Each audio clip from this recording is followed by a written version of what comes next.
সবাই কেমন আছো? আশা করি সবাই ভালো আছে। আর এদিকে সব পরিষ্কার করছি আজকে ঘরদোর। দেখছো ভাদ্র মাসে আমাদের রান্না পুজো আছে, বুড়ো রান্না, ওই জন্য সব পরিষ্কার করা হচ্ছে। দেখো সব পরিষ্কার করছি, সব পরিষ্কার করে মুছলাম, করলাম। আর এদিকে তক্তপোষের তলা পুরো ফাঁকা করেছি, দেখছো কিচ্ছু নেই, ফুল সব বের করেছি। আর এই দেখো আমাদের লিংটনটা দেখছো। আর এই দেখো মায়ের ঘরের মালপত্রগুলো এইটা থাকে, আর এই টুলগুলো এইগুলো সব থাকে আচার টাওয়ারের, এগুলো তক্তপোষের তলায় থাকে, এগুলো সব গুছিয়ে রাখবো। আর এই জামা কাপড় কাচবো। আর আমার ভিডিওটা, আর রান্নাঘরে এই দেখো রান্নাও হয়ে গেছে, গ্যাস পরিষ্কার করা, বাসন ধোয়া, এই দেখো বাসন টাসন ধোয়া সব হয়ে গেছে।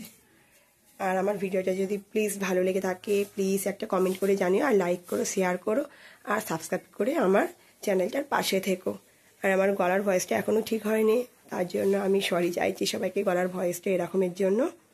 সবাই ভালো থেকো, সুস্থ থেকো, টাটা।